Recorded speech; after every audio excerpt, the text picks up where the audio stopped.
Um tema específico. Fazendo uma revisão das notícias desta semana, acho que houve algumas extremamente interessantes e que estão muito ligadas ao tema que estamos apresentando.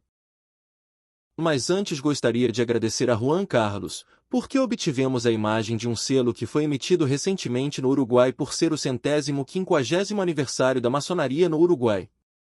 Você vê isso? Bom, eles já consideram isso uma coisa muito normal, porque eles têm que se esconder.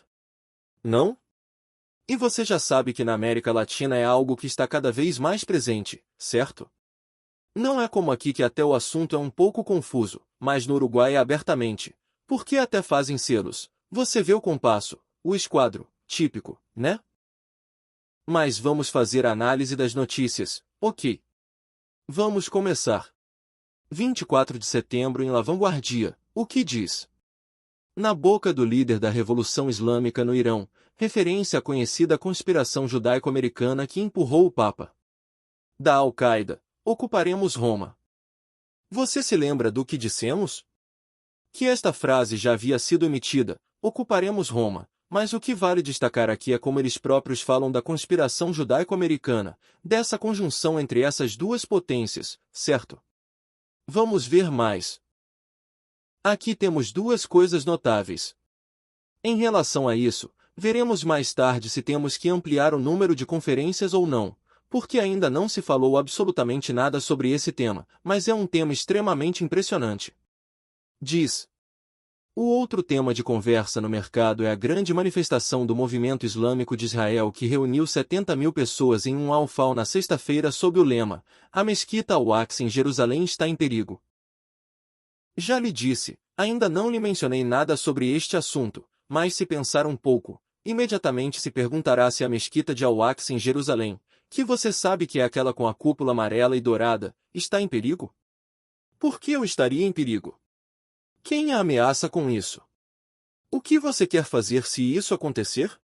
Pois bem, este é outro tema extenso e extremamente ligado a todo o tema que estamos tratando, mas eu já falei para vocês, a princípio não estava previsto discutir isso a menos que vocês queiram quando terminarmos as conferências, ok? Vamos continuar passando. Um clérigo exortou a multidão, dizendo que o Papa está unido a Bush para reavivar as cruzadas. O que ele diz não está errado. O que mais podemos ver aqui?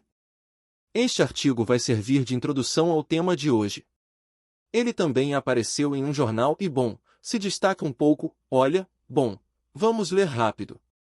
Associações de astrólogos de lugares tão diversos como Birmânia, Grã-Bretanha e Estados Unidos coincidem com Lopes. O tema é justamente sobre o planeta Plutão, que não é mais considerado um planeta ok. Neste último país onde se estima que a despesa anual com astrologia seja de 200 milhões de dólares, estamos falando de astrologia e não de astronomia. Astrologia você já sabe que é a forma de prever o futuro através das estrelas. Alguns deles aconselharam pessoas influentes como o presidente Reagan. Como explicaria anos mais tarde Donald Reagan, chefe de gabinete desta administração, entre 1985 e 1987 não houve nenhuma decisão política por parte do homem mais poderoso do mundo, desde a escolha das datas das cimeiras bilaterais até ao dia e hora da reunião presidencial.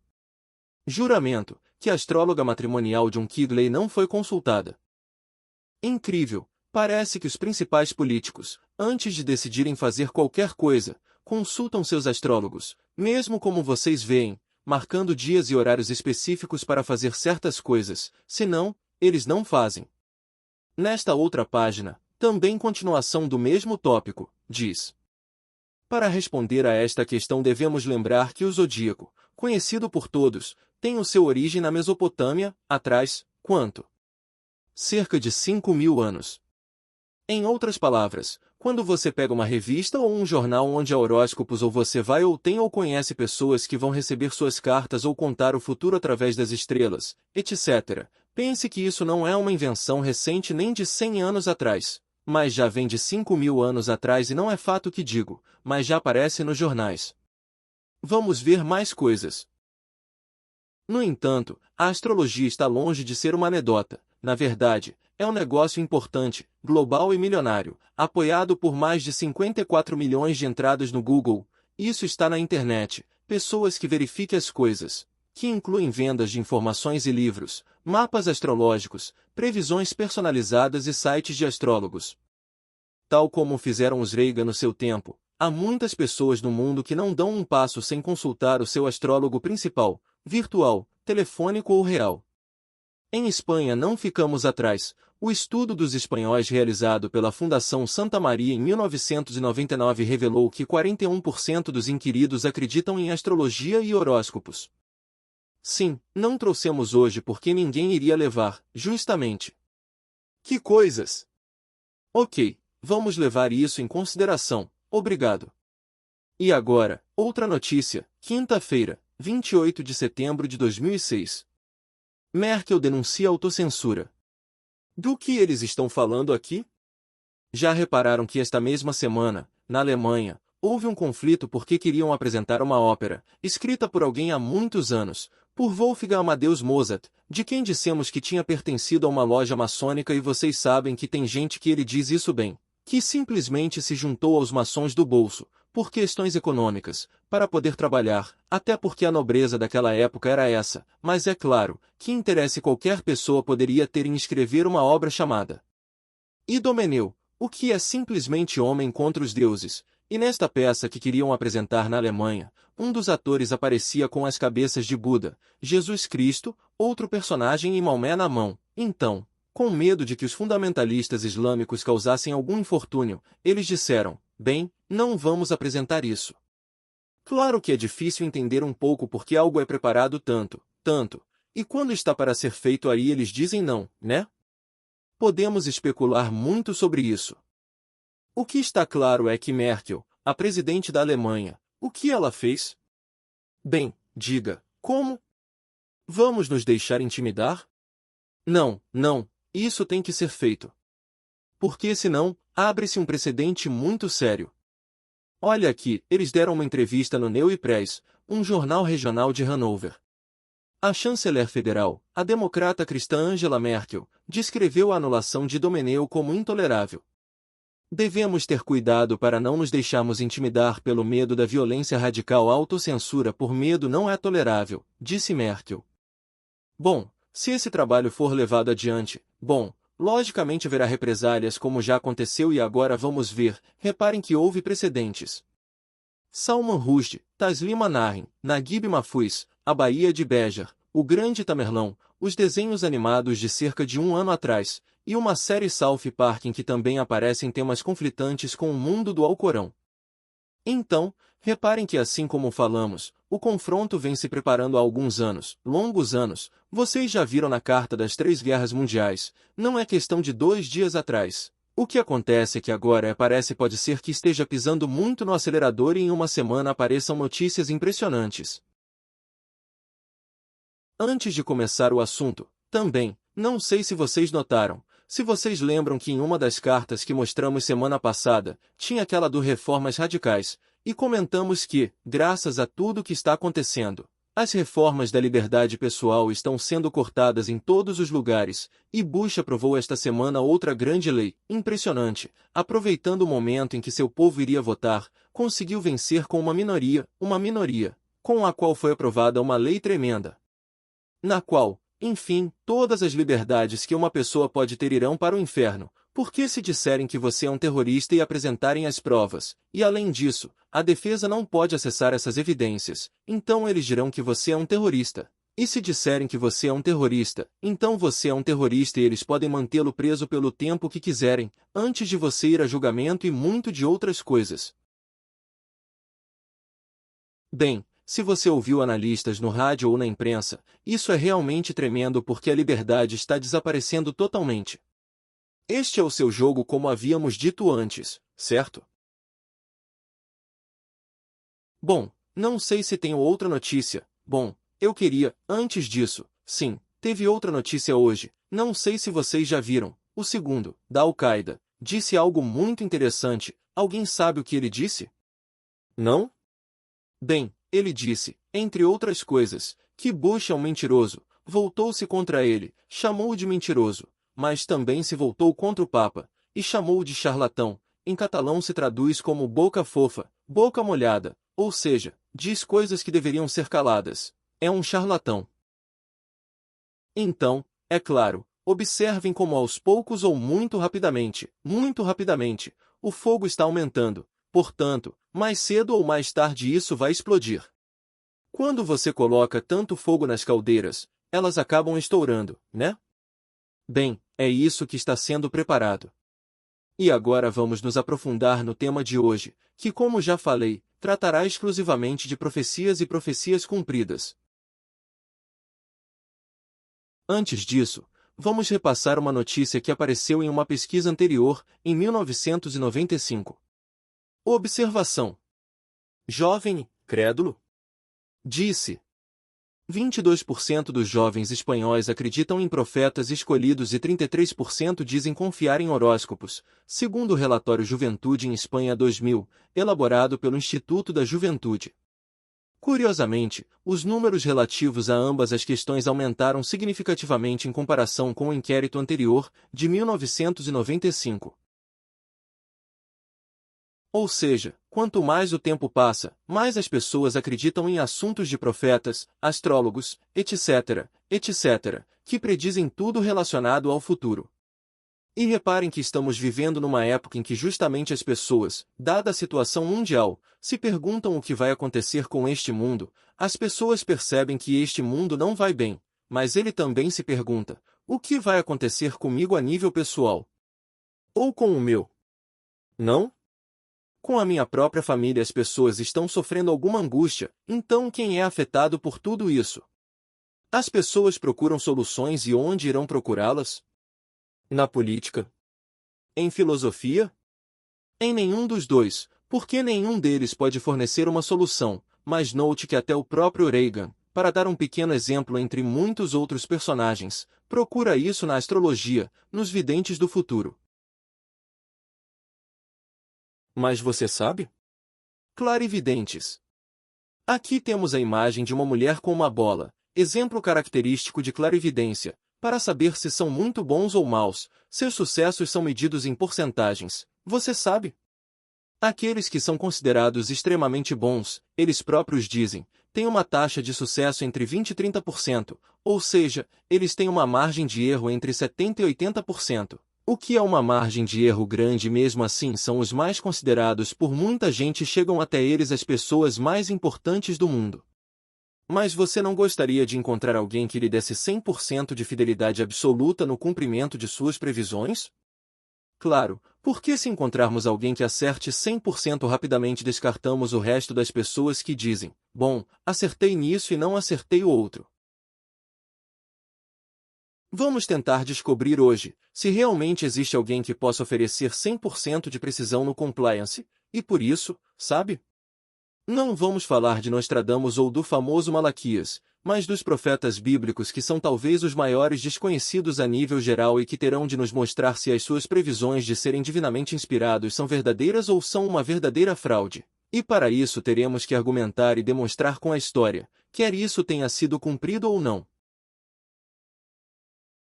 Vamos tratar de escritos de 3.500 anos atrás, alguns deles já registrados.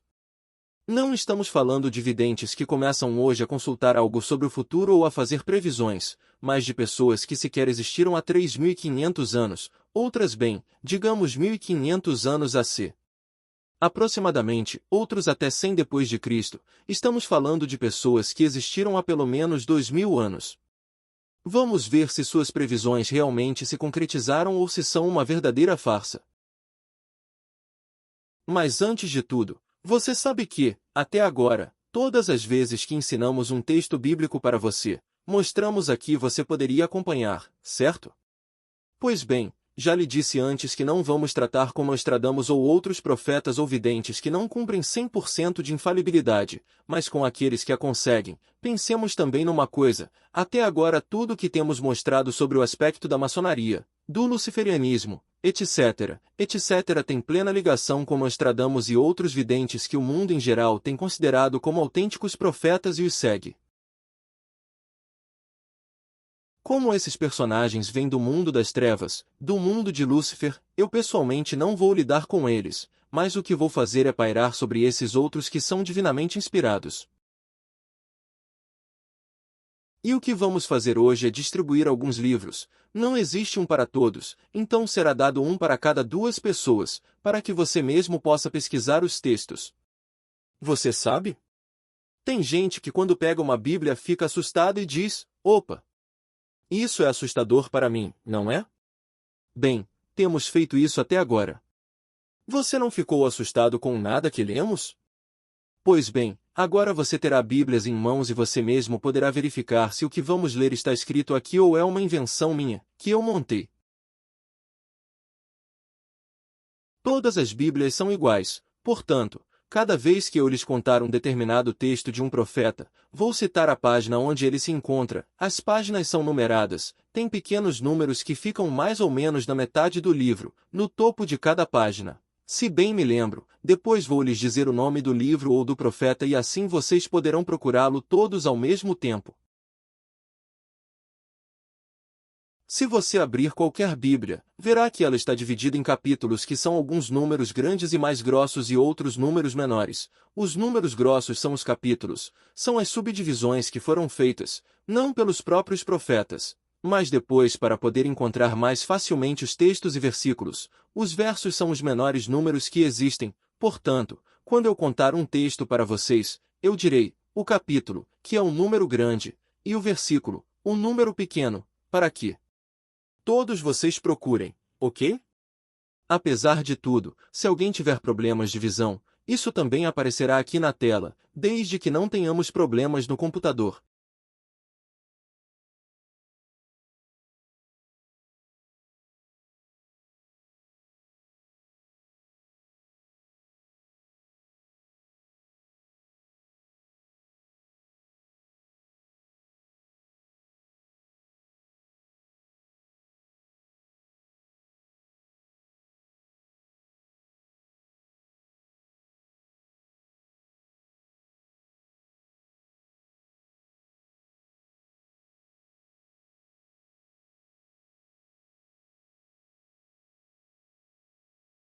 Comecemos com um texto de um profeta que coloca na boca de Deus a afirmação de que só Deus pode anunciar o futuro. O texto é Isaías capítulo 46 versículos 9 e 10, a página é 542, página 5, 4, 2. Acho que o pequeno número está no meio da página acima, certo?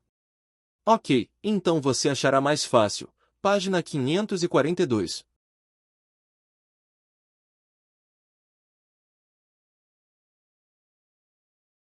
Hoje temos luz adicional, boa leitura.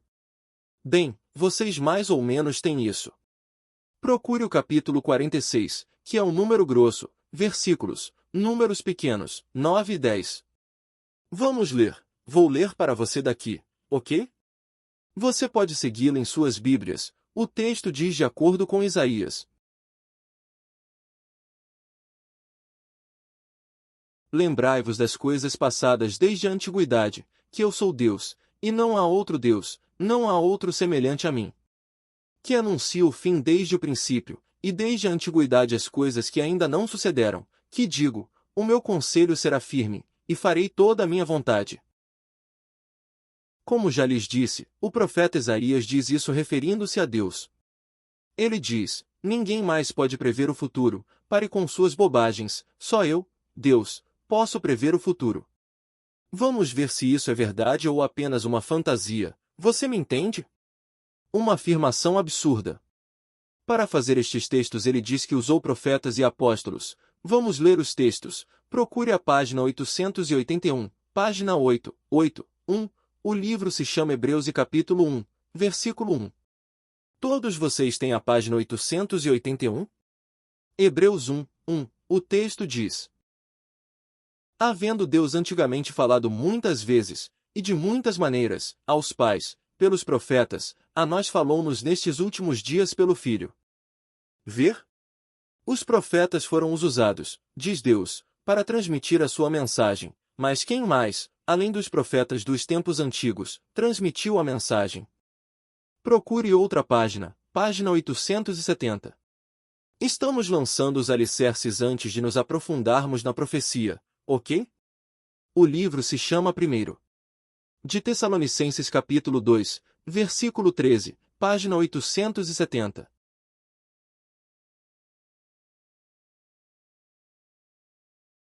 E aqui ele nos diz: por isso também damos, sem cessar, graças a Deus, pois, havendo recebido de nós a palavra da pregação de Deus, a recebestes, não como palavra de homens, mas, segundo na verdade, como palavra de Deus, a qual também opera em vós, os que crestes.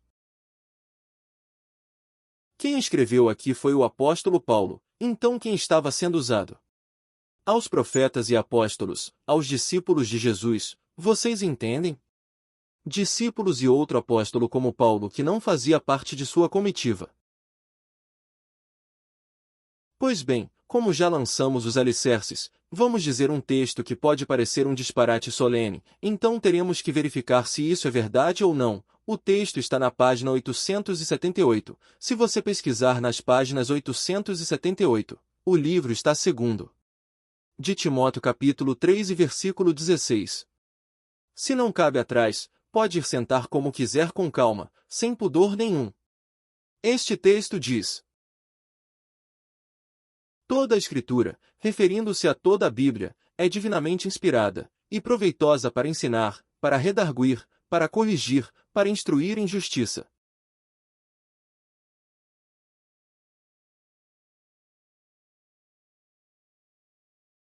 Ou seja, quando falamos teoricamente de um escrito profético bíblico, ele é inspirado por Deus, tudo, na sua totalidade, não é invenção de ninguém. Esta é a afirmação destes profetas e destes apóstolos. Hoje teremos que verificar se isso é verdade, ok? E agora começaremos totalmente com a primeira profecia que discutiremos hoje. A primeira profecia refere-se à Babilônia. Todos vocês sabem que existia um país chamado Babilônia? Uma cidade também? Sim? Ok. Bem, aqui está uma ilustração. Você sabe que a Babilônia ficou famosa no mundo antigo por ter uma das 7 maravilhas do mundo, justamente os jardins suspensos. Não sei exatamente como eram, os pintores os recriam como imaginavam que seriam, porque não há fotografias deles. Alguém já esteve na cidade da Babilônia? Não. Mas você não viu nenhuma foto da Babilônia, nenhum relatório? Quando a guerra foi no Iraque, onde ficava a antiga Babilônia, falava-se, havia até imagens de soldados se aproximando de determinados locais. Não sei se você já viu algum lugar assim, perfeito, com seus bosques. Não vi, mas isso tem uma lógica avassaladora. Não vi isso, porque a Babilônia já não existe como cidade, existe como ruínas. Então justamente vamos falar de uma profecia sobre a Babilônia, que se encontra, procure lá, página 522, o livro se chama Isaías, capítulo 13 e vamos ler vários versículos. Para começar vamos focar em um, e depois leremos a profecia em si. Isaías 13 versículo 1 página 522 diz: profecia sobre Babilônia, revelada a Isaías, filho de Amós.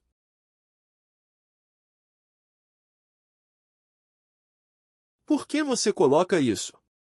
Porque Isaías era nome de pessoa, porque antes eles não tinham sobrenome, então tinham que contar com o nome do pai, do progenitor deles, para saber quem falava. Isaías Pérez não existia, entendeu? Tinha que ser, porque Isaías era filho de Amós, que era seu pai. Então, graças a isso, podemos conhecer a cronologia e assim saber em que data podemos situar este homem na história. Mas antes de falar um pouco sobre Isaías, vamos ver precisamente a profecia. Veja o que diz aqui, 17 a 22. Eis que eu despertarei contra eles os medos, que não farão caso da prata, nem tampouco desejarão ouro. A propósito, você sabe quem eram os medos? Alguma coisa lhe lembra? Existia um império chamado Medos Persas, eram 2 povos que se uniram pelo parentesco e juntos criaram um grande império. Bem, veja, aqui falamos sobre eles. Uma coisa te digo, veremos esse escrito mais tarde, ele foi escrito justamente quando a Babilônia estava no auge, ou seja, não estava em declínio de jeito nenhum, e em vez disso, ocorre ao homem entrar em apuros e dizer o que vai acontecer com Babilônia. Ele diz: eis que eu despertarei contra eles os medos, que não farão caso da prata, nem tampouco desejarão ouro. E os seus arcos despedaçarão os jovens, E não se compadecerão do fruto do ventre, os seus olhos não pouparão aos filhos. E Babilônia, o ornamento dos reinos, a glória e a soberba dos caldeus, os caldeus eram os habitantes da Babilônia, será como Sodoma e Gomorra, quando Deus as transtornou. Você já sabe o que dizem sobre Sodoma e Gomorra, que foram extintas pelo fogo, certo? Um fogo divino. Nunca mais será habitada, nem nela morará alguém de geração em geração, nem o árabe armará ali a sua tenda, nem tampouco os pastores ali farão deitar os seus rebanhos. Mas as feras do deserto repousarão ali, e as suas casas se encherão de horríveis animais, e ali habitarão os avestruzes, e os sátiros pularão ali. E os animais selvagens das ilhas uivarão em suas casas vazias, como também os chacais nos seus palácios de prazer, pois bem perto já vem chegando o seu tempo, e os seus dias não se prolongarão. Não sei se você pode se colocar por um momento no lugar do profeta. Imagine que este homem, que também era judeu, e que estava cativo em uma terra estranha, inventa que esta grande cidade, e aquele grande império, basicamente a cidade que ele cita será destruída. Vejamos, se você prevê algo assim, em um lugar onde a realeza governa com plena autoridade, o mais provável é que eles o executem, mas com certeza você tem todos os números para acabar mal, e por outro lado esses senhores, neste caso específico Isaías, te ocorre divulgar essa profecia e com isso pedir encrenca, certo? Bem, vamos ver uma coisa. Isaías, bom, essa foto não é dele, porque naquela época não havia câmeras, são pinturas. Isaías viveu de 740 a 701 AC. Observe que estamos falando de muitos anos atrás. E você sabe quando a Babilônia caiu? Em que ano? 538 AC. Veja que margem de diferença existe entre o momento em que o profeta prediz e quando o evento acontece. Mas tenha cuidado, ele anunciou isso dando muitos detalhes sobre esse fato, detalhes que tinham que ser cumpridos em relação a essa profecia.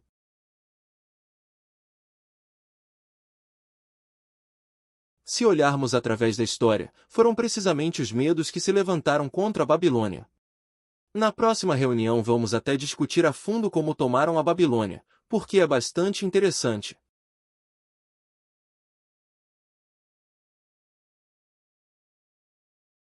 E agora quero contar-lhes uma história sobre o que os arqueólogos encontraram quando chegaram às ruínas da Babilônia. Bom, encontraram justamente o problema que os trabalhadores árabes não queriam ir para lá. Sabe por quê? Bom, porque chamaram, não sei se pronuncio corretamente, você vai me corrigir Mutelib, está correto? Certamente não. Pronunciado por mim, certamente não. Bem, traduzido é a derrubada, ou seja, está completamente desabado. E por que eles não quiseram ir para lá?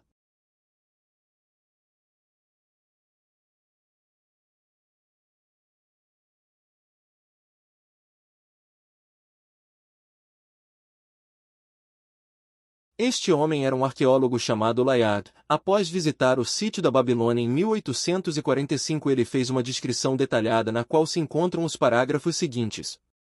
É isso que esse homem escreve. E lembre-se enquanto lemos isso, o que você leu em seus textos, ok? 1845 escreve.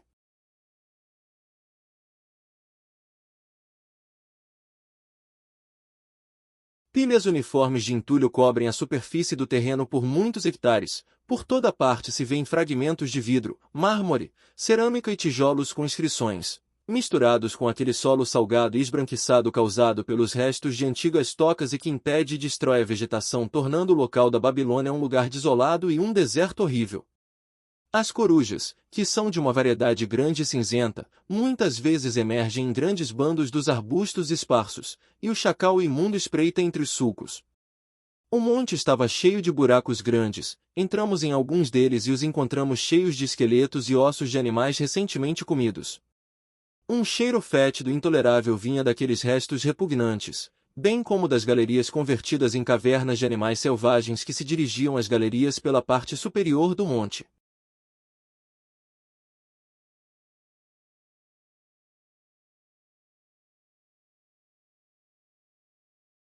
Isso te lembra o que você leu nos textos? A Babilônia seria reduzida a escombros, lar de chacais, animaizinhos, feras e isso aconteceu há tantos séculos. Um profeta acertou há muitos anos e curiosamente no ano de 1845 alguém escreveu o que viu quando chegou lá.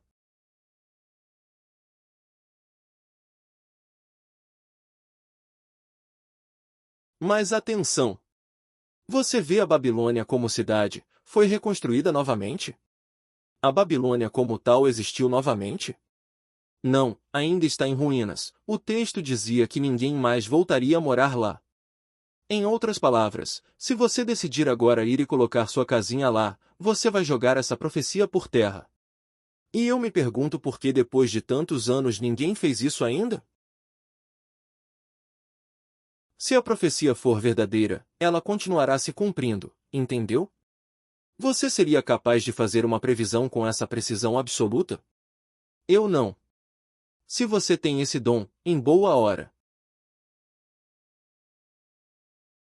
E agora vamos tratar de outra profecia que não pode faltar e que quando a conheci me chamou a atenção. Você já ouviu falar de Tiro? Tiro lhe parece familiar? Sim. É uma cidade que fica no mar Mediterrâneo você sabe onde fica Israel? Palestina? Bom, um pouco mais acima, atualmente pertence ao Líbano, ok? Eles estavam bem localizados. Pois bem, você vai procurar as páginas 623 e 624, o livro em questão se chama Ezequiel, que foi outro profeta e vamos procurar o capítulo 26 e vamos ler vários versículos, não todos seguidos, correlacionados, para não prolongar, e veremos toda a predição que o profeta faz justamente sobre Tiro. Você tem isso? O texto diz: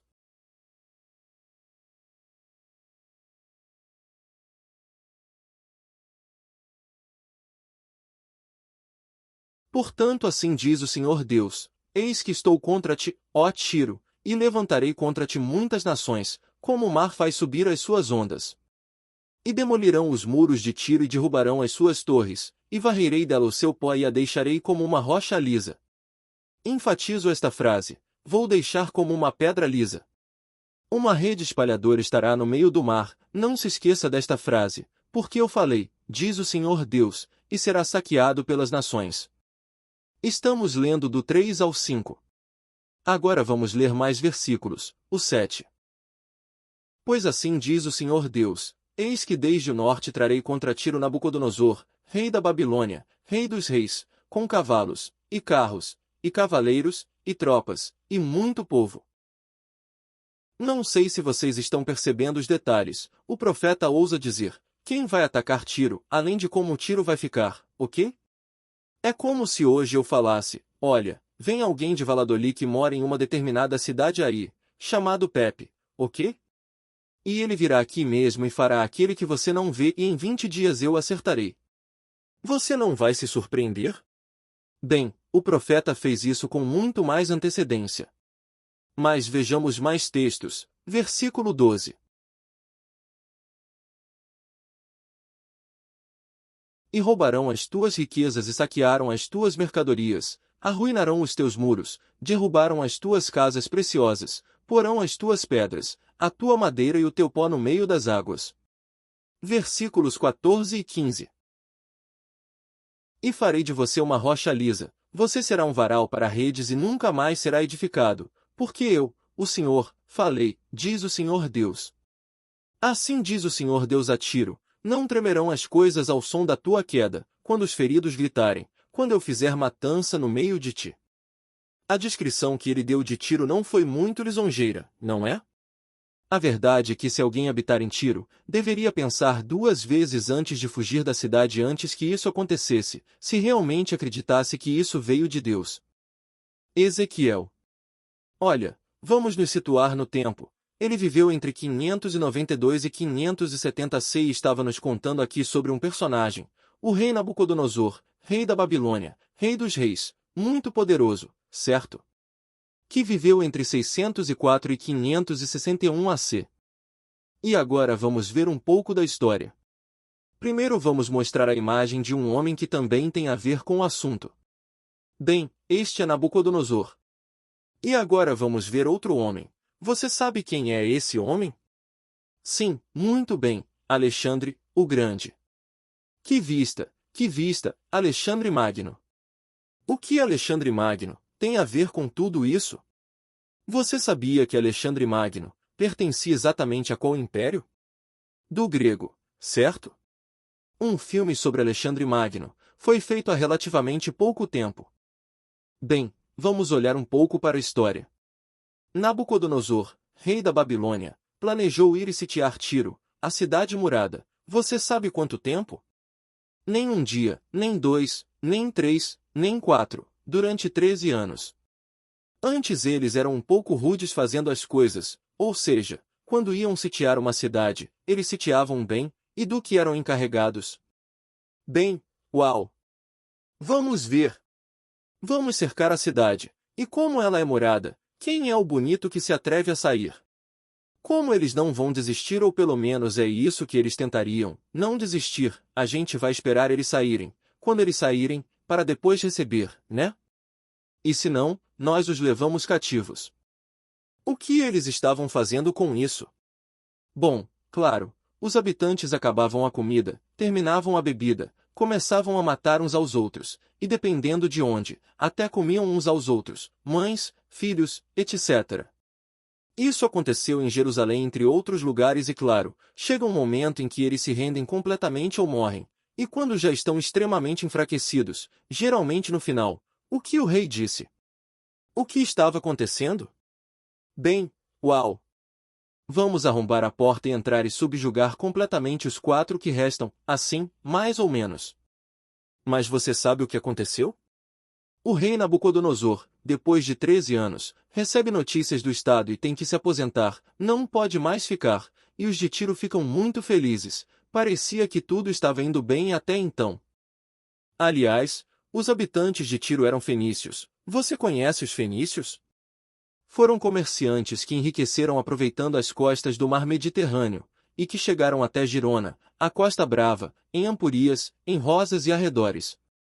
Entre esses senhores gregos que chegavam, estavam também os fenícios, esses mercadores, que conseguiram fazer tanta fortuna que eram considerados uma potência mundial naquela época. É por isso que eles tinham muros enormes e grandes riquezas. E você sabe o que os habitantes de Tiro fizeram? Enquanto o rei Nabucodonosor sitiava a cidade, passaram por certos locais, sem serem vistos, e numa ilha que ficava a menos de 1 quilômetro de distância, começaram a construir outra Tiro, significando que ninguém sabia o que estavam a fazer outra cidade. E com o passar do tempo, depois de 2 séculos e meio, chegaram as tropas de Alexandre, o Grande. Alexandre o Grande, que aparentemente não gostava muito daquela metrópole rebelde, disse: vamos fazer alguma coisa, já que agora todos foram para a ilha, moram lá, vamos tomar toda a cidade que fica no litoral, vamos destruir e o que vamos fazer? Claro que de lá não vamos chegar àquela ilha, então teremos que molhar um pouco os tornozelos, certo? Então, o que faremos? Vamos colocar todo o entulho que temos da costa até a ilha, fazendo um paredão. Você sabe o que é um calçadão? É como uma passagem mais ou menos larga ou estreita, dependendo de como é medida, com a qual um lugar pode ser unido de uma ponta a outra. Então eles fizeram isso, eles construíram uma ponte e traçaram um caminho completo. Quando eles chegaram lá, você pode imaginar o que aconteceu. Fizeram uma grande escabachina, eles começaram a matar muitas pessoas. Você sabe? Há coisas que chamam a atenção. Acontece que Tiro também já se falava no tempo de Jesus, justamente uma cidade localizada a cerca de 40 quilômetros de Nazaré onde Jesus morava. Mas você sabe? A vida comercial de Tiro, depois de ter sido saqueada e as pessoas mortas como aqui retratadas, tiveram tanta sorte que se refizeram e construíram novamente, então a profecia parecia não se cumprir completamente, mas chega um momento em que eles começam a demolir tudo. Foi até saqueado e queimado por ordem de Pescenil Snyder, esse homem que vocês estão vendo aqui, no ano de 193 porque justamente eles se opuseram a um certo personagem que era Septímio Severo. Esse homem que você vê aqui, eu não sei, a verdade é que o rosto dele está muito bonito, só que ele é a caricatura de outro personagem porque não encontrei o desenho real, é a única coisa que tenho capaz de conseguir para você, mais ou menos, para lhe dar uma ideia de quem ele era. Este senhor era Omar, entre os anos 633 e 638 descer e ergueu um enorme muro que parecia inexpugnável, mas depois os cruzados chegaram no ano de 1224 e o conquistaram e finalmente os turcos chegaram no ano de 1291 e fizeram ainda mais. Mas você sabe o que aconteceu? A cidade de Tiro foi tão devastada que foi literalmente transformada numa rocha lisa e nunca mais foi reconstruída. A outra parte de Tiro, sim. Você sabe? Com a guerra no Líbano, isto foi precisamente notícia, mas a outra parte de Tiro nunca mais foi construída. E você sabe?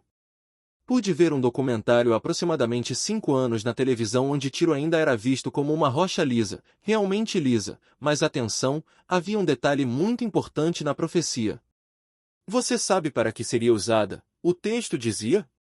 Para que os pescadores pudessem estender as redes, ok? E aí, então, a que eles poderiam se dedicar e fazer? Bem, vamos consertar as redes, certo? Pois bem, precisamente as imagens que contemplei foram essas. Em outras palavras, depois de tantos anos, a profecia continua a se cumprir e aquela parte de Tiro nunca mais foi construída. Como poderia um profeta saber disso com tanta precisão?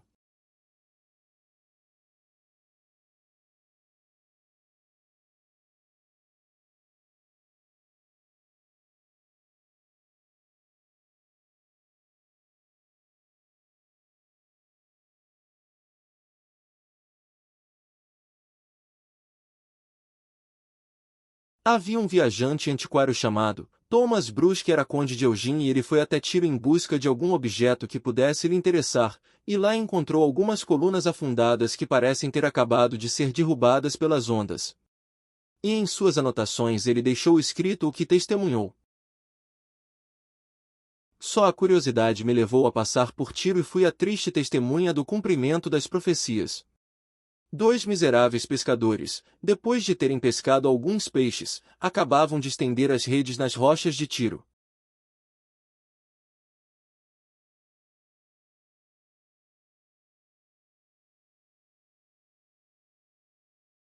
E vi a mesma coisa, muitos anos depois. E ainda é uma ocorrência comum agora. Se você fosse agora para Tiro e começasse a morar lá, essa profecia também seria desperdiçada.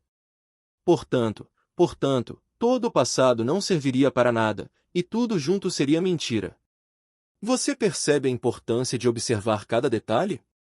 Se não percebermos que cada detalhe se cumpre, não percebemos a magnitude do cumprimento de tal profecia, dada com milhares de anos de antecedência. Hoje, Tiro continua a ser uma cidade moderna após vários ataques.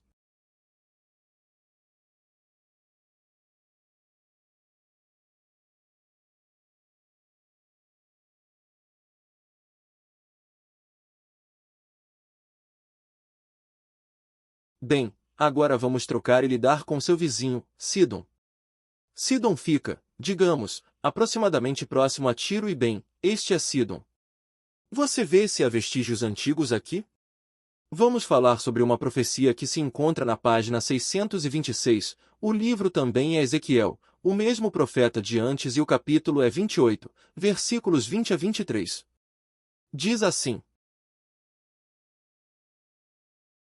E veio a mim a palavra do Senhor, dizendo: Filho do homem, dirige o teu rosto contra Sidom, e profetiza contra ela. E dize: Assim diz o Senhor Deus, eis-me contra ti, ó Sidom, e serei glorificado no meio de ti, e saberão que eu sou o Senhor, quando nela executar juízos e nela me santificar. Porque enviarei contra ela a peste, e o sangue nas suas ruas, e os traspassados cairão no meio dela, estando a espada contra ela por todos os lados, e saberão que eu sou o Senhor. Você vê um detalhe diferente aqui? Alguém pode perceber um detalhe diferente desta profecia daquele que discutimos sobre Tiro? Está escrito aqui em algum momento que Sidom irá desaparecer como cidade? Vai deixar de ser habitado para sempre? Eu não vejo isso, né? Bom, vamos ver como essa diferença entre duas cidades vizinhas continua valendo até hoje. Você sabe? Vamos ver um pouco sobre a história de Sidom. Acontece que Sidom passou por inúmeras batalhas e tem sido assim durante todos os séculos. O rei Cambises da Pérsia, este homem que aparece no bajorrelevo, conquistou aquela cidade em 526 AC, em 351 AC. Foi destruído em uma revolta que sofreu derramamento de sangue.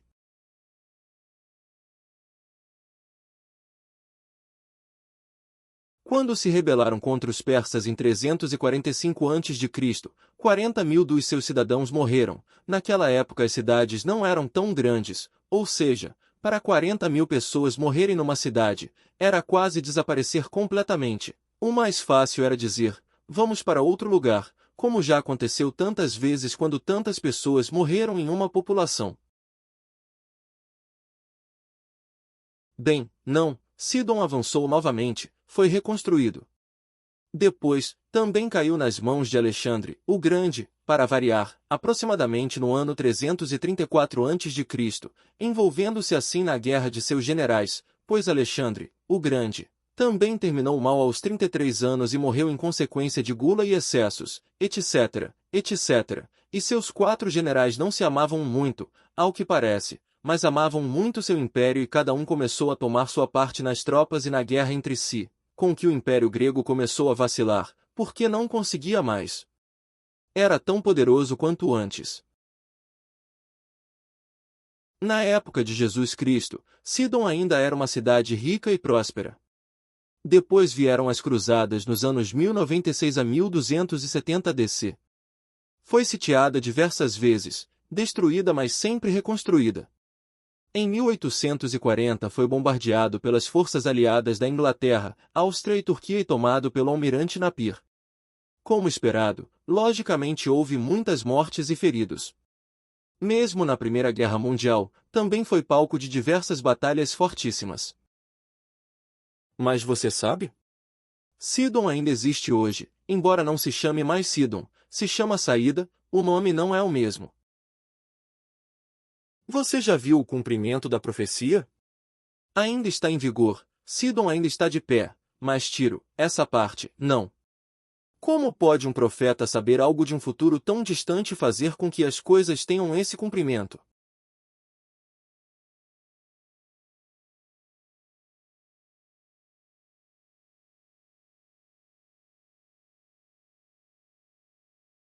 E agora vamos falar sobre o Egito. Sim, certo. Ah, ok, sim, obrigado.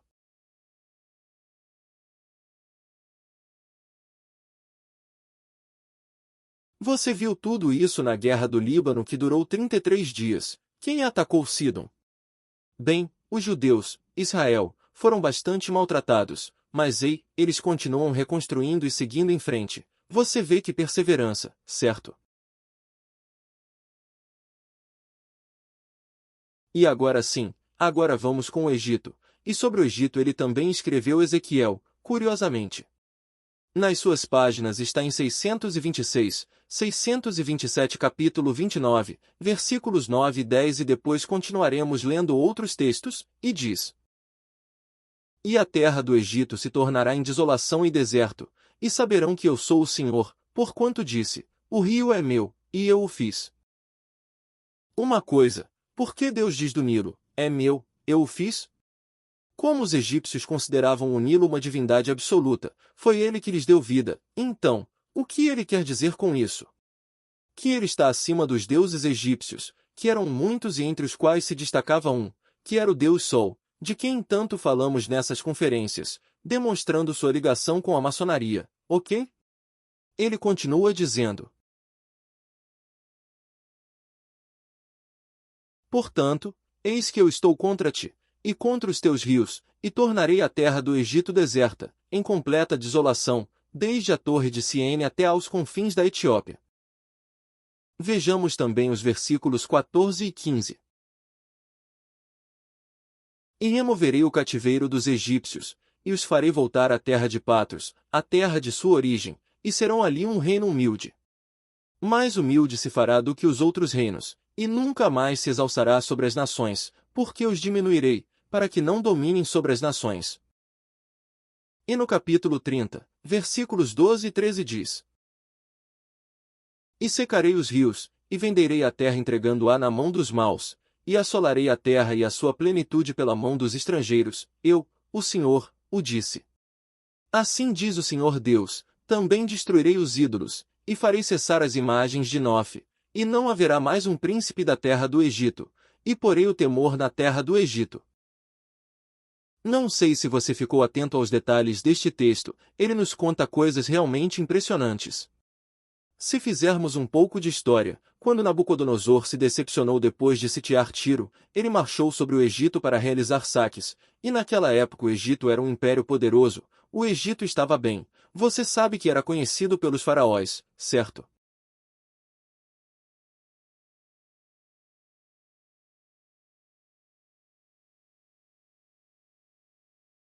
Os invasores, o que eles fizeram?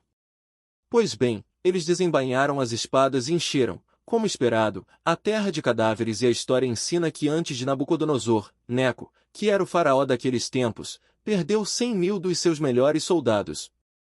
E o faraó, o que ele teve que fazer? Bem, ele o entregou ao monarca babilônico. A quem? Para sua filha Nitócris. Bom, esse é o Necal. Depois vem o Nitocris. Bom, ele não está mais aqui. Bom, imagine uma garota egípcia, ok? Bem, é isso. Mas você sabe? A vingança de Nabucodonosor contra o Egito só atingiu o seu ápice depois da morte de Ezequiel. Ezequiel prediz algo e morre, ele não vê, mas depois que ele morre, isso se torna realidade. Não é fácil fazer isso, né? Quando surge um impostor chamado Amós, Nabucodonosor apressou-se em realizar um desânimo no Egito em 567 AC, 3 anos após a morte de Ezequiel.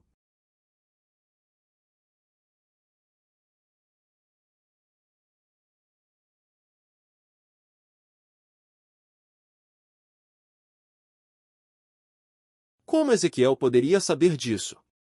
Mas você sabe?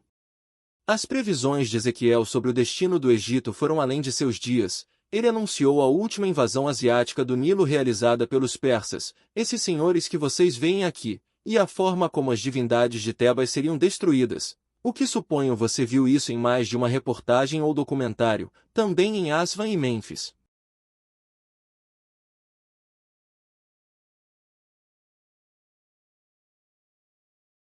Portanto, a desolação daquele país foi prevista e curiosamente o Egito, que se tornou o celeiro do mundo, é selado com uma expressão: a terra do Egito ficará desolada e deserta. O que é o Egito hoje? O que você se relaciona com o Egito? Com areia? Com uma cidade? Alguém em particular no Cairo, bastante grande? Ou com o resto do país, com muita miséria e também ruínas? Por isso tem tanto turismo, entendeu? Pois quando essas profecias foram proferidas, o Egito era um império superpoderoso. Como o profeta poderia saber de tudo isso? Aqui vemos imagens de esculturas enormes. Essas esculturas são as que o profeta disse que seriam demolidas e aqui estão elas, são ruínas. O povo do Egito, o que é hoje? É hegemônico com outra nação? Ele disse que nunca mais ele se colocaria acima das outras nações, elas não podiam se gabar de nada, porque do que vivem? Do turismo. É por isso que quando os fundamentalistas atacam os turistas, temem que não haja turismo. E se não houver turismo, o Egito afundará, porque basicamente vivem disso. Mas é claro que vamos falar dos presidentes do Egito. Não sei se você notou o texto, mas dizia que não haveria presidente ou rei do Egito. O que isso significa? Vamos fazer um pouco de história.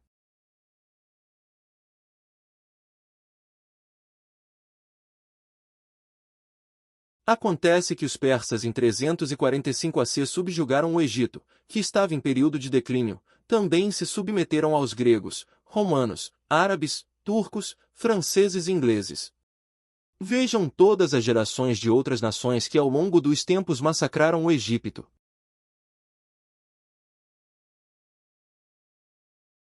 Rei Faruque. O rei Faruque do Egito lhe parece familiar? Vocês que são um pouco mais velhos, suponho que saibam disso, certo? Quem dirigiu o destino do Egito durante a década de 1950 era descendente de Menem Ali, e você sabe quem foi Menem Ali? Tratava-se de um estrangeiro albanês que foi admitido precisamente em consequência de um acordo entre 4 nações europeias sobre os problemas com a Turquia.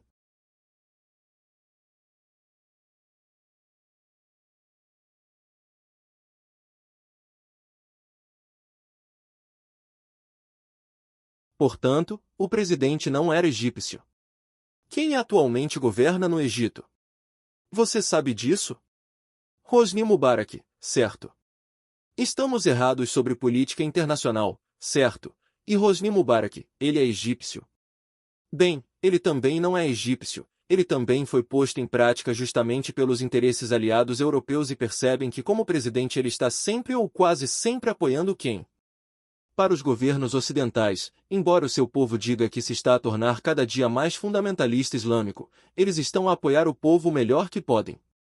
Isso vai durar para sempre? Observe que a profecia dizia, e não haverá mais príncipe na terra do Egito e assim permanece, quem quer que governe no Egito continua sendo um estrangeiro. Incrível que um profeta acertasse isso com tanta precisão. Para mim é incrível, e agora o Egito, como vocês veem, já passou, embora haja também outra profecia importante da qual não falaremos hoje. Então, fique com o nome Egito, ok? Porque naquela outra profecia isso nos diz respeito. Os que apresentamos não nos dizem respeito, pois não? São profecias do passado, pontiram um pouco o presente, mas, na verdade, não nos tocam, do qual trataremos mais tarde, sim.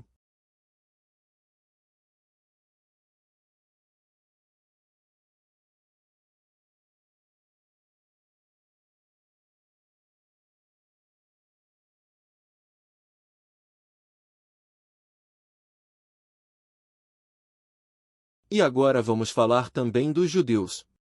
Aqui você tem seus emblemas característicos, a bandeira de Israel e o candelabro de 7 braços, certo? Muito característico. Procurem em suas Bíblias as páginas 163 e 164. Também havia predições sobre os judeus. Você normalmente vê que os historiadores falam mal da sua própria nação, que a colocam em risco, que falam mal dela. Isso não é normal. Quando você lê os escritos dos historiadores, eles falam de grandes qualidades de sua nação, não tanto das outras, mas curiosamente no caso dos judeus, que se diz terem sido profetas, embora falem coisas boas, muitas outras vezes, como nestas profecias específicas, tornam os judeus fatais, mas fatais e com isto, como dissemos antes, eles arriscaram suas vidas pela raiva de seus próprios contemporâneos, de seu próprio país, de seu povo.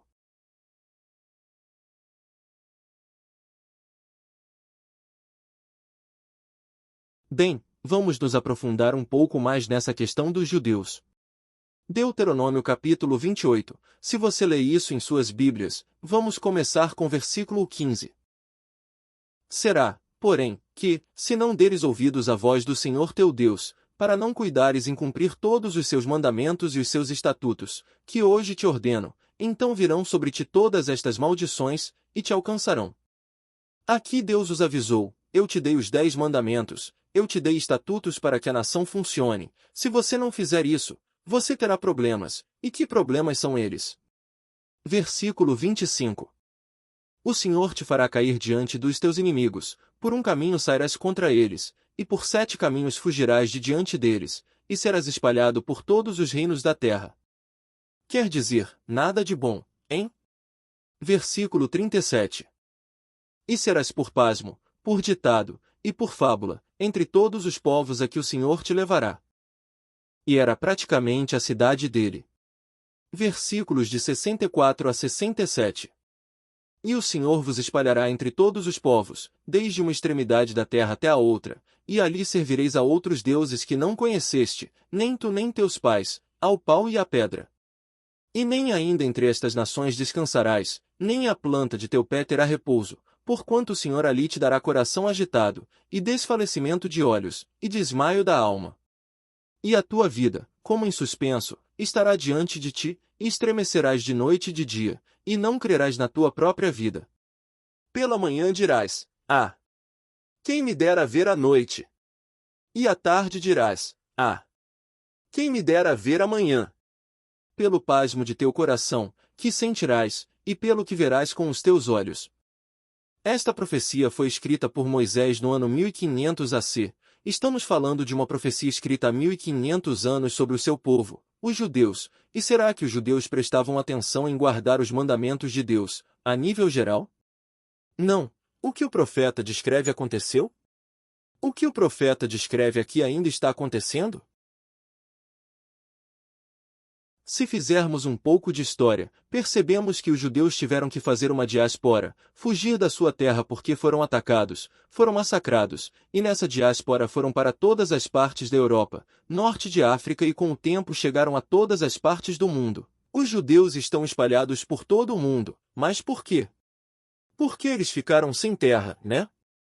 Como não o tinham mais, foram exilados e deportados, por isso se espalharam por toda parte, como diz o texto. É curioso, né?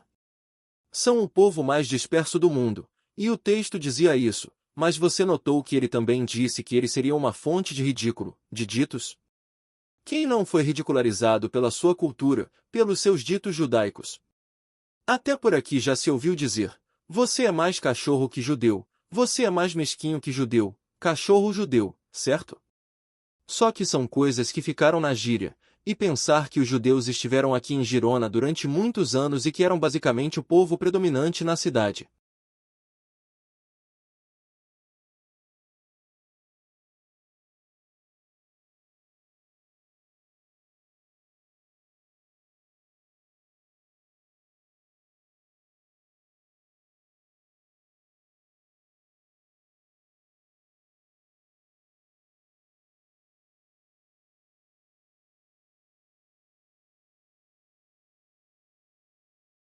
Então, tudo o que foi predito aconteceu para eles, mas não suportaram inúmeras perseguições ao longo da história?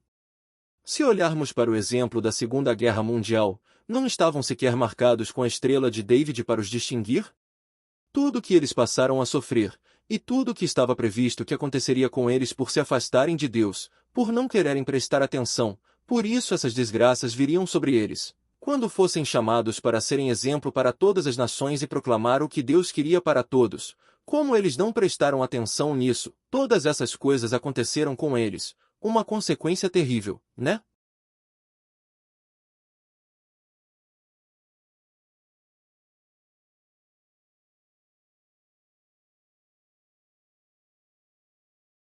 Também falaremos sobre uma profecia sobre seu segundo templo. Você sabe que os judeus tinham dois templos, um tabernáculo que carregavam por todo o deserto, que era um santuário portátil.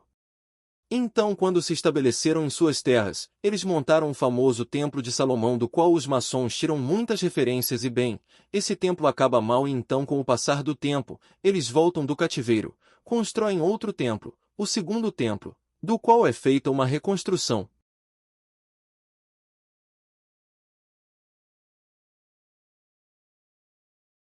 O templo judaico existe hoje? Não é verdade? Esta é uma reconstrução. E naqueles tempos, no tempo de Jesus, havia um homem chamado Herodes que, para gozar do favor do povo, promoveu e ajudou financeiramente a reconstrução do templo para que fosse impressionante, muito bonito, parece que foi uma verdadeira maravilha. Mas acontece que aparece na história um personagem chamado Jesus, de quem todos vocês já ouviram falar e que também prediz algo, coisas contra seu próprio povo.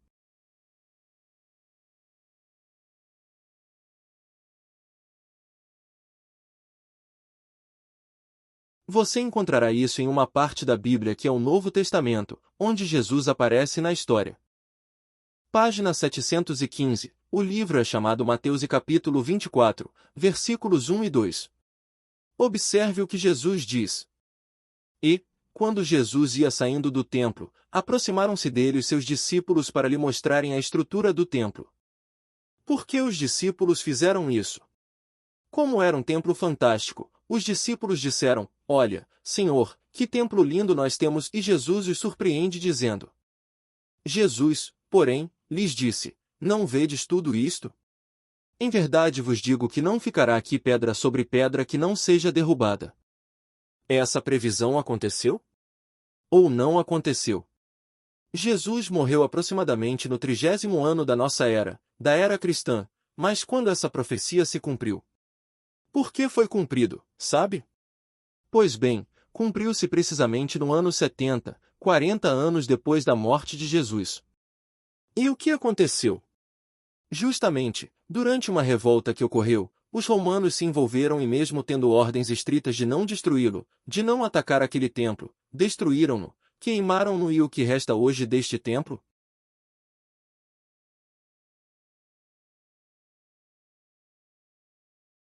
Disse, o que resta é o Muro das Lamentações, aquele que todos vocês viram, suponho na televisão, aquele que os judeus se aproximam e inclinam a cabeça fazendo suas orações. Este é o templo? São pedras que sobraram do templo? Não.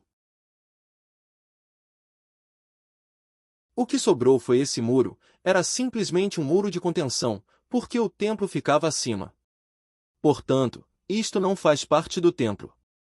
A profecia de Jesus, de que não ficaria pedra sobre pedra, foi totalmente literal, absolutamente literal.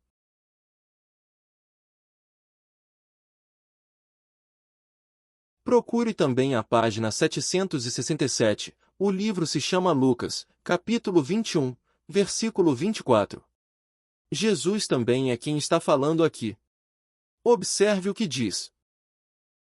E cairão ao fio da espada, e para todas as nações serão levados cativos, e Jerusalém será pisada pelos gentios, até que os tempos dos gentios se completem. Isso aconteceu ou não aconteceu? Bem, sim, Jerusalém foi atacada, foi massacrada com espadas, e o que aconteceu com o povo? Que aqueles que sobreviveram foram levados cativos para todas as nações, Jesus previu isso e isso se tornou realidade. Ezequiel fez algo semelhante, Jesus entrou em mais detalhes, falando até do seu templo, entendeu, né? Então, a segunda parte deste versículo não é desperdiçada. E Jerusalém será pisada pelos gentios. Quem são os gentios? No pensamento judaico, gentio é qualquer pessoa que não seja judia. Portanto, de onde quer que sejamos, cubanos, chilenos, Madagascar, Índia, Teruel, onde você quiser, somos todos gentios para eles, se não forem judeus. Como?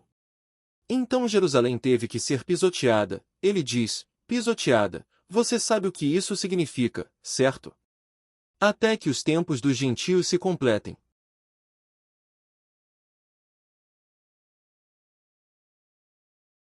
O que isto significa? Lembrem-se disso, porque isso é profecia e é isso que vamos discutir se quiserem junto com o tema que eu lhes falei antes. Isso só se você quiser depois de terminar as conferências que estão planejadas. Mas isto não é desperdiçado porque irá afetar-nos a todos, mas para todos nós, ninguém será poupado disso. Bem, tudo aconteceu exatamente como previsto nas profecias. Você sabe? A análise que estamos fazendo aqui, um pouco resumida, são escritos de alguns profetas como podemos mostrar aqui, mas existem centenas de profecias, na Bíblia existem centenas de profecias.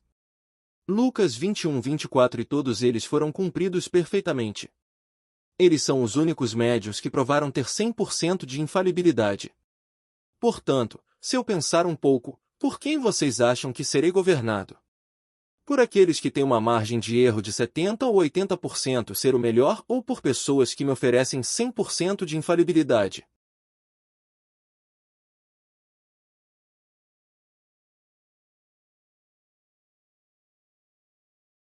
Sinceramente, vou ser bobo. Se não chegar aos 100% de infalibilidade, você me entende? Mas você sabe? Os profetas não se dedicaram apenas a prever o futuro, não fizeram apenas isso. Você sabia que eles também conversavam sobre assuntos científicos? Vamos falar um pouco sobre algumas coisas que a ciência só descobriu muitos anos depois e que estavam escritas na Bíblia.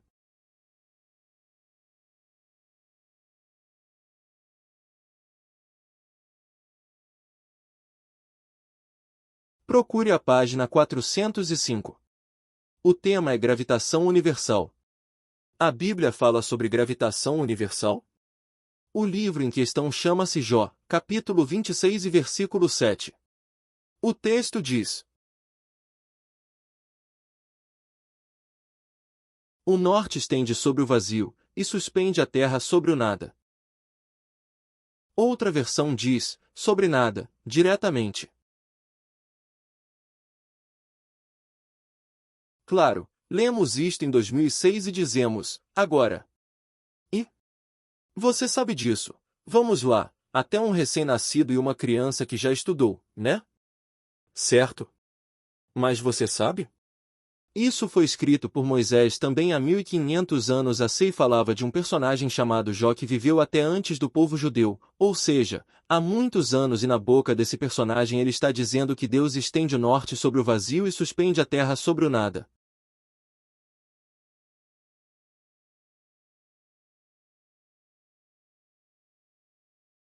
Agora que estamos no ano de 2006, teríamos que voltar mentalmente no tempo. Todos vocês estudaram um pouco de história e se lembrarmos um pouco, existia uma cultura da qual somos totalmente participantes e herdeiros, que é a cultura grega, certo? Com os seus filósofos, os seus matemáticos, etc., etc. e que é reconhecido até hoje. Bom, os gregos, que eram senhores muito espertos na época de Sócrates, Platão e companhia, sabe o que eles disseram? Você sabe como eles disseram que a Terra era sustentada de acordo com eles? Por um super-homem, super forte, chamado Atlas que suportou o peso do mundo inteiro, né? O menino era muito forte, né? Ele deve ter treinado muito mais que a gente, né? Pois esta era a cultura grega, a melhor, dizem, que a história conheceu. Outras culturas diziam que era sustentado por pilares, ok? A Bíblia, 1500 anos disse que a Terra pairava acima do nada, portanto, nos fala sobre a gravitação universal. É curioso, né? Mas vamos ver mais coisas.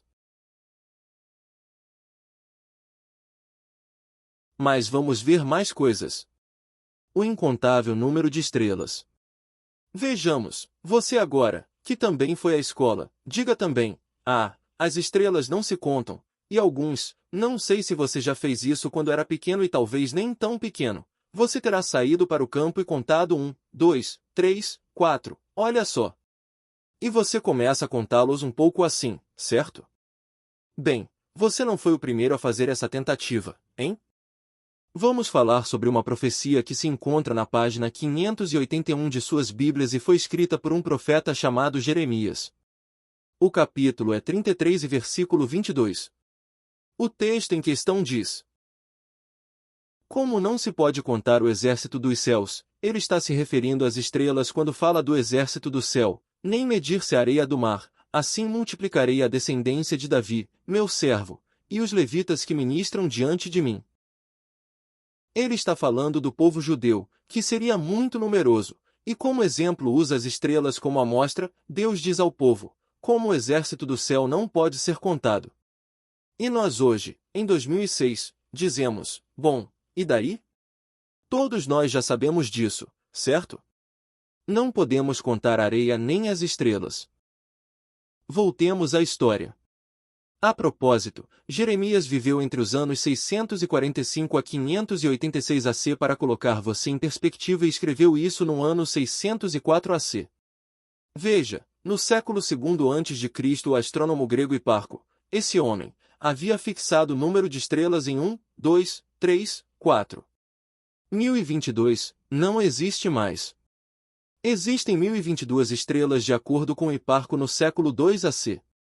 Então, 3 séculos se passam e aparece o astrônomo Ptolomeu de Alexandria e o menino ficou um pouco arrogante porque tinha orgulho de adicionar mais 4 estrelas ao seu catálogo. Talvez ele tivesse uma visão melhor, não sei, mas contou mais 4 estrelas e elas foram oficialmente adicionadas ao seu catálogo, né? Mas então chega um homem chamado Galileu Galilei que inventa um telescópio bem feito. E o que esse homem diz? Bem, quantas estrelas que se podem ver, que a olho nu eu não conseguia ver, nem ninguém. E você percebe que existem muitos mais, mas ele também não diz que são infinitos ou não.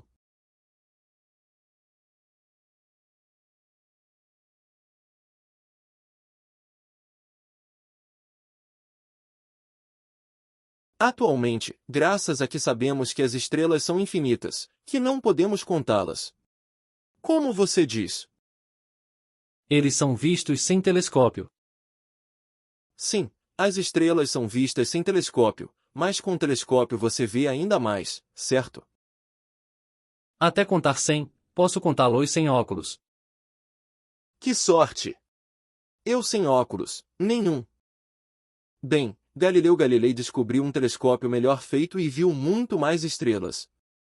Note que atualmente existem alguns centros incríveis onde existem telescópios muito poderosos que nos permitem descobrir novas estrelas, novas galáxias, até mesmo telescópios colocados no espaço para ver com mais clareza, e descobriu-se que o espaço infinito é isso, infinito porque não tem fim em lugar nenhum.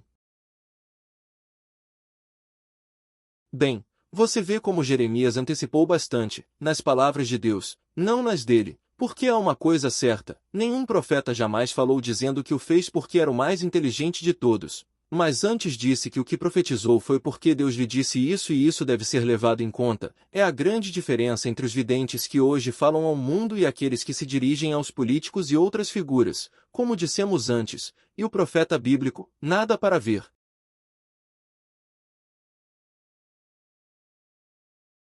No final você pode conversar, para não se arrastar mais, ok?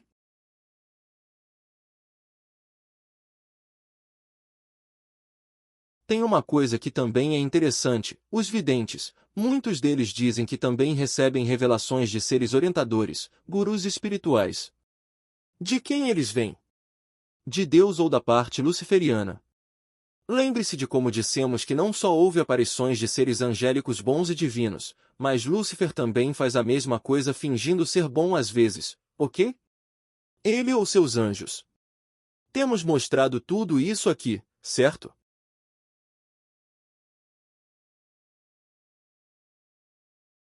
Mas agora vamos falar também de outra questão, o peso do ar. Esta é a fórmula. Se você entende isso, eu não, mas esta é a fórmula. Página 406, o livro também é o de Jó, escrito por Moisés, como já contei antes. Capítulo 28 e versículo 25. O texto diz: quando deu peso ao vento, ou no ar dependendo da versão, e tomou a medida das águas. Agora, claro, sabemos que o ar pesa, certo? Mas quando isso foi descoberto? Bem, isso não foi há muito tempo, alguns séculos atrás. E aqui o profeta falando por Jó qual era, ou seja, em que ano, já dizia isto, e agora, quando são feitos os cálculos, considera-se o peso do ar. Como é que alguém que nos parece uma pessoa que usava sandálias e mais 4 coisas poderia saber disso? Bem, se não fosse uma revelação divina, como ele poderia saber? Não? E tudo mais que temos visto. Mas você sabe da polêmica que surgiu porque se levantou se a Terra era redonda ou não? Todos vocês conhecem a história de Colombo, certo? E o seu famoso ovo, o ovo de Colombo. Bem, essa foto é muito bonita, não é? A Terra vista do espaço. Vejam a página 538. Voltemos ao profeta Isaías que, como você vê, não apenas cita previsões do futuro, mas também escreve sobre outros assuntos. Isaías 40, versículos 21 e 22, página 538. Como já foi dito, ele viveu entre 740 a 701 AC. Porventura não sabeis? Porventura não ouvis, ou desde o princípio não se vos notificou, ou não atentastes para os fundamentos da terra? Ele é o que está assentado sobre o círculo da terra, cujos moradores são para ele como gafanhotos, é ele o que estende os céus como cortina, e os desenrola como tenda, para neles habitar. O que diz o versículo 22? Ele está sentado em quê? Sobre o quadrado da terra, certo? Diz, círculo da terra. Bem, vamos fazer um pouco de história, vamos ver. Na Idade Média você vê que se acreditava que a Terra era plana. Você se lembra que na Galiza tem o Cabo Finisterra do outro lado da Espanha e os marinheiros disseram, opa! Este mar pode ser terrível, mas claro, é aí que termina e onde termina. O que acontece? Bem, a água é legal. E o navio passando é legal. Porque a Terra era plana, esse era o conceito que existia. Falaremos sobre isso mais tarde, ok? Não quero ser impertinente, mas é porque nos desviamos um pouco, mas depois teremos tempo, 10 minutos. Então, acontece que os gregos, os cavaleiros espertos, disseram, a Terra tem a forma de um tambor. Cilindro, disse outro, e que você só poderia viver acima dela, porque, claro, se você vivesse abaixo dela você cairia, né? Agora dizemos, que absurdo, né? Pois bem, esses senhores são famosos há tantos anos e ainda hoje são um exemplo para nós, certo? De grande civilização e intelecto, separados de Deus. Você vê a diferença? Estando com Deus, disse coisas verdadeiras, estando sem Deus disse bobagens, não tudo, claro, mas isso pode acontecer. E agora vemos este homem, quem é ele? Não faço ideia. Platão, o famoso senhor Platão, graças a ele temos o conceito da imortalidade da alma, conceito este, que entrou no mundo cristão sem ser bíblico, poderíamos falar sobre isso em outro momento. Ele disse que a Terra era cúbica, e foi Platão, ok? Bem, como é a Terra? Redonda e por que Cristóvão Colombo insistiu em dizer, bom, se eu for por aqui, vou dar meia volta e voltar para o mesmo lugar? Cristóvão Colombo, de onde ele tirou isso? O homem era mais sábio que todos?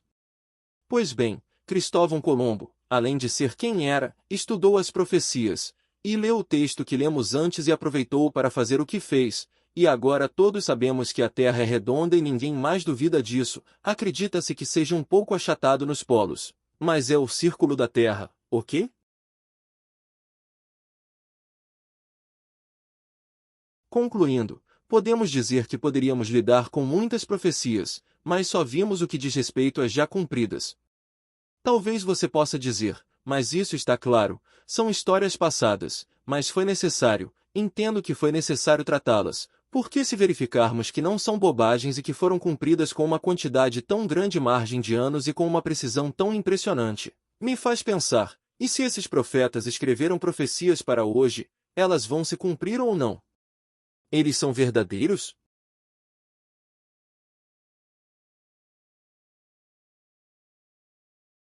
Se eles não me enganaram antes, irão fazê-lo com as profecias que estão escritas e que nos afetam hoje?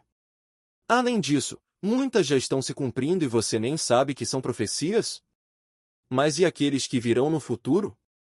Por que você sabe? Que profecias do futuro existem? Mas não de um futuro, ai! Daqui a 80.000 anos, não, não.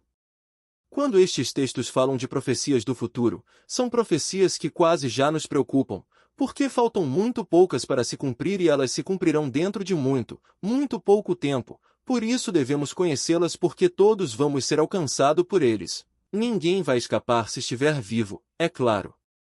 É por isso que queríamos lançar as bases com tudo isso.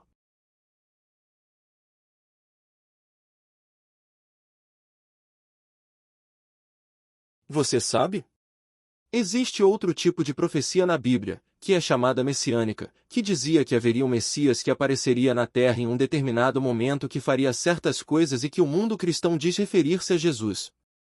Se isso for verdade, significa que Jesus era Deus, não qualquer pessoa, mas Deus. Isso pode ser comprovado? Porque se isso for verdade, pode mudar as nossas abordagens, tanto para aqueles de nós que dizem que somos cristãos como para aqueles que não o são.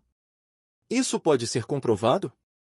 Se quiser um dia iremos tratá-los, eles são muito fortes, nós conseguimos, isso vai depender de você, se quiser saber a verdade.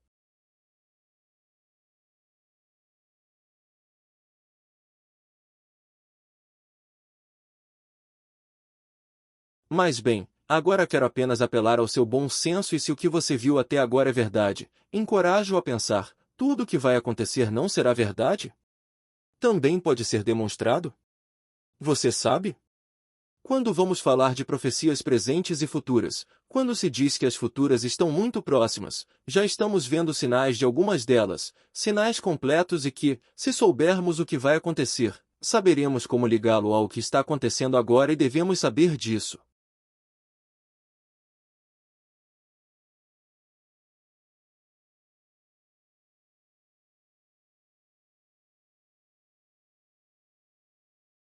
A próxima palestra é sobre Daniel 2.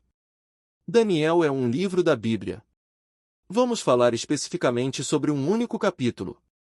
Não sei se vocês já viram antes, na apresentação do tema de hoje, as profecias, um pequeno desenho da estátua de um homem que está de pé, muito imponente.